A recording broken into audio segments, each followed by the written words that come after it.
नमस्कार, बहुत स्वागत है आपका न्यूज 18 का डिजिटल प्लेटफॉर्म आप देख रहे हैं। मैं हूं आपके साथ ऋतु सिंह। मिडिल ईस्ट से इस वक्त की सबसे बड़ी खबर है। ईरान ने आधिकारिक तौर पर पुष्टि कर दी है कि उसके शीर्ष नेता अली लारिजानी की हमले में मौत हो गई है।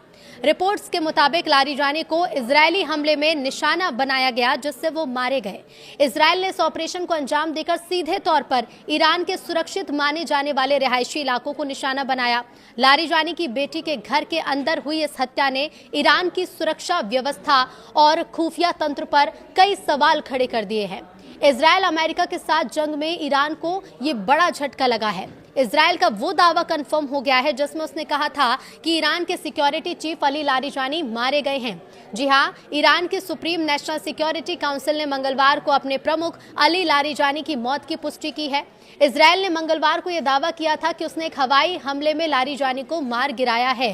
ईरानी सरकारी मीडिया के मुताबिक ये इस्लामी गणराज्य के लिए एक बहुत बड़ा झटका है, क्योंकि युद्ध के दौरान उसके सबसे अनुभवी और प्रभावशाली नीति निर्माताओं में से एक की हत्या कर दी गई।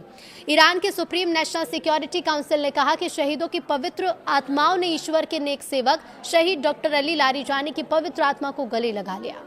काउंसिल ने यह भी बताया कि इजरायली अटैक में उनके बेटे और उनके अंगरक्षक भी उनके साथ मारे गए। बयान में आगे कहा गया कि ईरान और इस्लामी क्रांति की प्रगति के लिए जीवन भर संघर्ष करने के बाद उन्होंने आखिरकार अपनी लंबे समय से संजोई इच्छा पूरी की, ईश्वर के बुलावे का जवाब दिया और सेवा के मोर्चे पर सम्मान के साथ शहादत का मीठा वरदान प्राप्त किया। लारिजानी के साथ उनके बेटे मोर्तेजा लारिजानी और उनके कार्यालय के प्रमुख अली रेजा बायत और कई बॉडीगार्ड्स की भी हत्या कर दी गई है। ईरान इंटरनेशनल ने बताया है कि आगामी त्योहार के दौरान संभावित विरोध प्रदर्शन से निपटने के तरीकों पर चर्चा करने के लिए आयोजित बासिज की बैठक पर इजरायली हमले में बासिज अर्धसैनिक संगठन के उप प्रमुख कासिम कुरैशी भी मारे गए थे।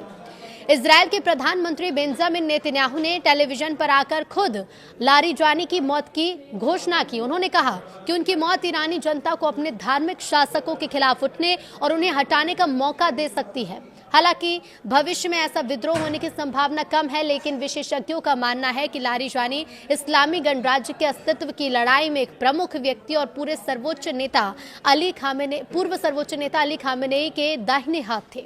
उनकी मौत से नेतृत्व संकट और ज्यादा गहरा सकता है, जो युद्ध की दिशा और युद्ध के बाद ईरान की स्थिरता दोनों को प्रभावित कर सकता है। लारिजानी की हत्या अमेरिकी इजरायली हमलों के 3 हफ्ते से भी कम समय बाद हुई है। उस अटैक में 28 फरवरी को 1989 से ईरान के सर्वोच्च नेता अयातुल्ला अली खामेनेई मारे गए थे, जिससे क्षेत्रीय युद्ध और इसके साथ ही वैश्विक प्रभाव भी शुरू हो गया है। ऐसा कहा जाता है कि सुप्रीम लीडर अली खामेनेई की मौत के बाद और नए नेता की नियुक्ति से पहले लारिजानी ने वास्तव में सत्ता के संचालन में निर्णायक भूमिका निभाई थी। यानी कि जिस वक्त ईरान के पास उसका कोई भी लीडर नहीं था, उस वक्त काफी निर्णायक भूमिका लारिजानी ने निभाई। इजरायली सेना के एक अधिकारी ने यह पुष्टि की है कि लारिजानी को आईडीएफ ने निशाना बनाया था। इजरायली रक्षा मंत्री ने कहा कि इजरायली सुरक्षा बलों ने एक और शीर्ष सुरक्षा अधिकारी और बसीज कमांडर गुलाम रजा सुलेमानी को भी मार दिया। 67 साल के अली लारिजानी, जो ईरान के राष्ट्रीय सुरक्षा प्रमुख थे, हाल ही में काफी खबरों में भी थे, काफी चर्चाओं में थे। युद्ध जब शुरू हुआ उसके बाद उन्होंने अमेरिका और इजरायल के खिलाफ कई बड़े और कड़े बयान भी दिए थे। तो ईरान की सत्ता व्यवस्था के एक प्रमुख स्तंभ के रूप में माने जाने वाले लारिजानी अयातुल्ला अली खामेनेई के काफी करीबी माने जाते हैं और दशकों तक सरकार की परमाणु नीति, रणनीतिक कूटनीति में वो केंद्रीय भूमिका भी निभाते रहे। कई महत्वपूर्ण फैसले उन्होंने लिए। पूर्व सर्वोच्च नेता की हत्या के बाद उनकी शक्ति और ज्यादा बढ़ गई थी और उन्हें ईरान का नेतृत्व करने के प्रमुख दावेदारों में भी एक माना जा रहा था। जब तक ऐलान नहीं किया गया था तो लारिजानी को लेकर भी काफी चर्चाएं थी कि उन्हें ये प्रमुख प्रभार सौंपा जा सकता है, जिम्मेदारी दी जा सकती है, क्योंकि लारिजानी ने कई महत्वपूर्ण फैसले भी लिए थे।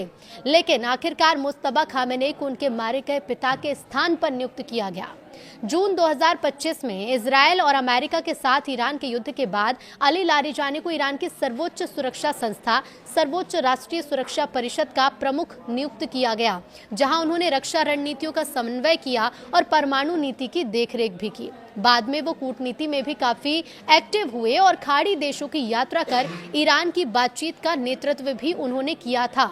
लेकिन युद्ध के कारण ये प्रयास सफल नहीं हो पाए। हालांकि उन्हें एक शांत नेता के तौर पर देखा जाता था, फिर भी माना जाता है कि दिसंबर में हुए विरोध प्रदर्शन को दबाने में उनकी काफी महत्वपूर्ण भूमिका थी, जिसमें हजारों प्रदर्शनकारियों की मौत हो गई। अब इसी वजह से जनवरी में अमेरिका ने उन पर प्रतिबंध लगाए और आरोप भी लगाया कि उन्होंने ईरानी जनता को हिंसक तरीके से दबाया है। लारिजानी का परिवार दशकों से ईरान की राजनीतिक व्यवस्था में प्रभावशाली रहा है। तेहरान यूनिवर्सिटी से वेस्टर्न फिलॉसफी में पीएचडी करने के बाद लारिजानी ने एक दशक तक सरकारी प्रसारक IRIB का नेतृत्व भी किया था। ईरान के संसदीय अध्यक्ष के रूप में भी उन्होंने काम किया। अब ये ईरानी शासन के लिए क्या वापसी, तो देखिए उनकी हत्या 28 फरवरी को हुए अमेरिकी इजरायली हमलों के 3 सप्ताह से भी कम समय बाद हुई है, जिसमें 1989 से ईरान के सर्वोच्च नेता रहे अयातुल्ला अली खामेनेई की हत्या कर दी गई थी।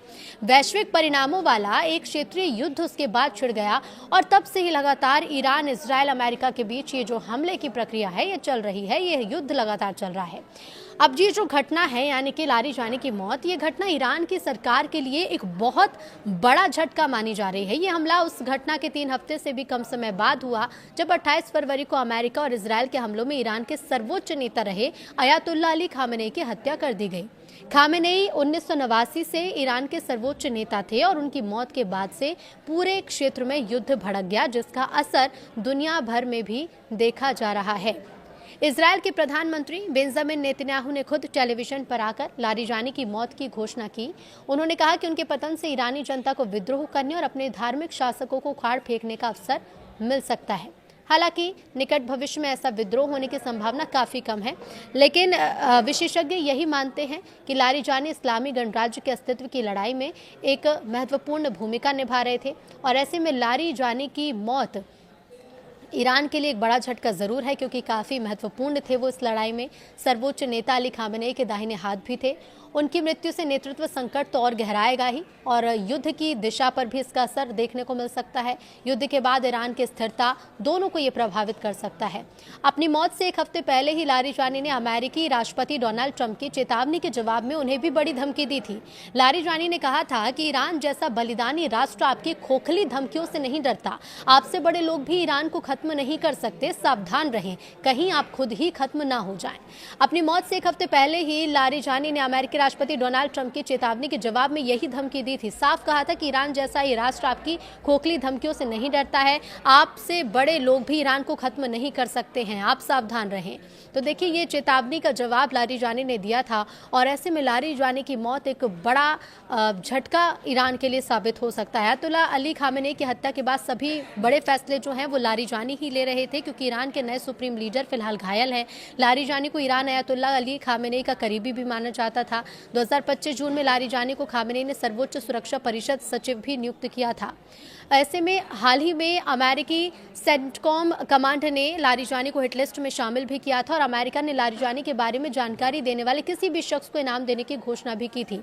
इसके पहले सोशल मीडिया हैंडल एक्स पर लारिजानी ने 16 मार्च को आखिरी पोस्ट किया था, जिसमें उन्होंने ईरान की तरफ से सभी मुस्लिम देशों को एक लेटर भी लिखा था, जिसमें यहूदी और ईसाई समुदाय से लड़ने की बात कही थी और ईरान ने ट्रंप को धमकी भी दी थी।